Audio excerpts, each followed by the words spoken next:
I've titled this particular message, let me just fix that real quick. This particular message, when God gives you what you ask for, or should I say, when God gives people what they ask for and they do not like it.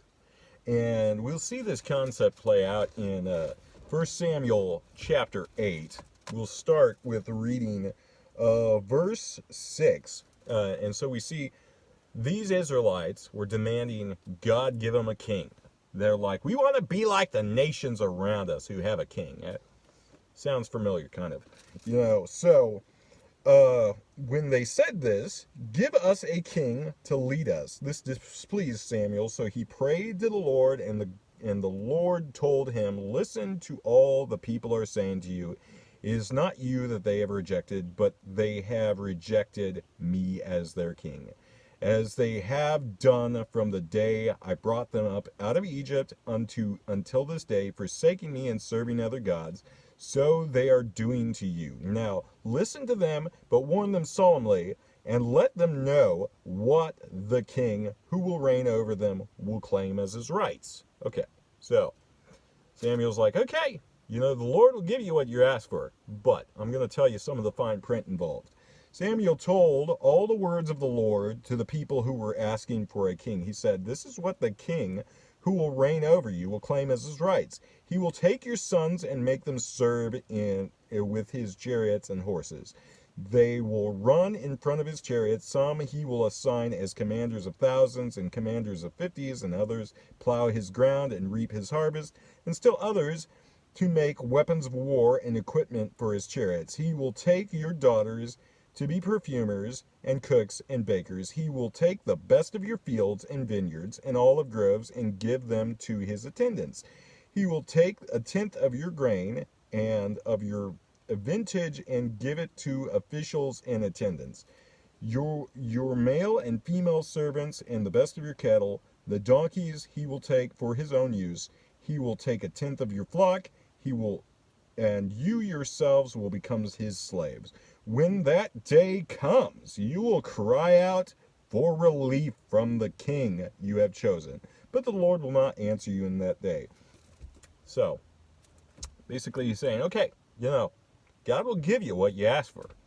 Okay? God's going to give you what you ask for, but do not complain about it when it happens. Do not cry out for his help when this king you have set over you begins to oppress you.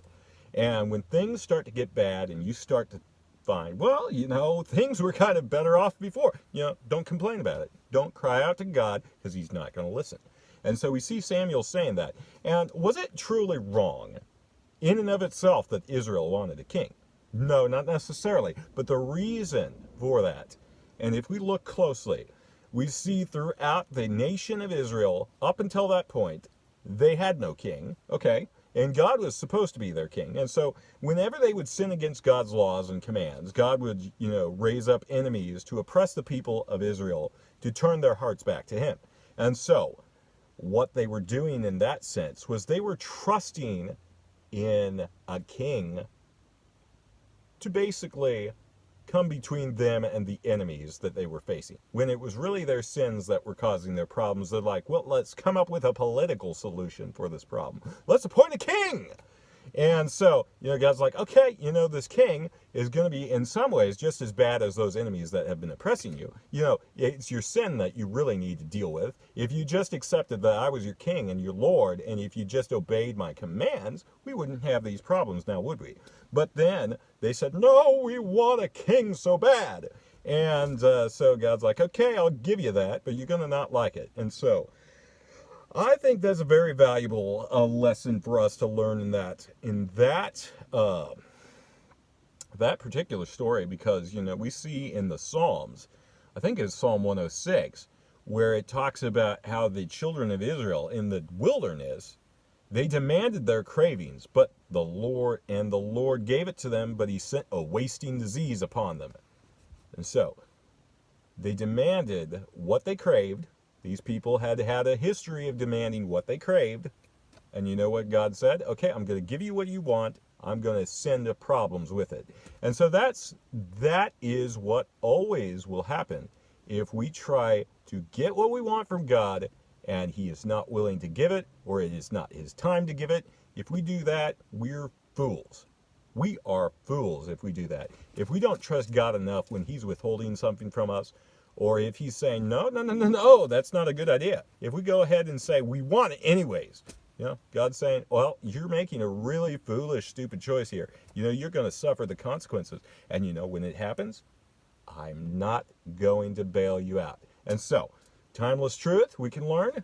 When God says something is not good or not right or it's not the right time, we should not keep demanding it from him. Because, scariest thing is when God says, okay, I'll do what you ask.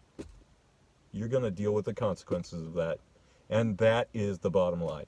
When God says something's not good for us, when his word says you shouldn't live a certain way or do a certain thing or do this or that, sometimes we get angry and we say, well, why not? We're like stubborn little whiny children. We're like, why? Why? And God's like, well, I'm God and you're not, for one. And ever demanded something from your mother or father and they said, no, Jimmy, no. And you're like, why? And they said, well, first off, I'm the mom. We've all probably heard that. Well, I'm the mom and you're the child, so you're just going to have to accept that, And another thing, when we oftentimes ask our parents for things that they were not thinking were best for us, it's usually because they were smarter than us. They knew better than us. They were wiser than us. They withheld certain things from us.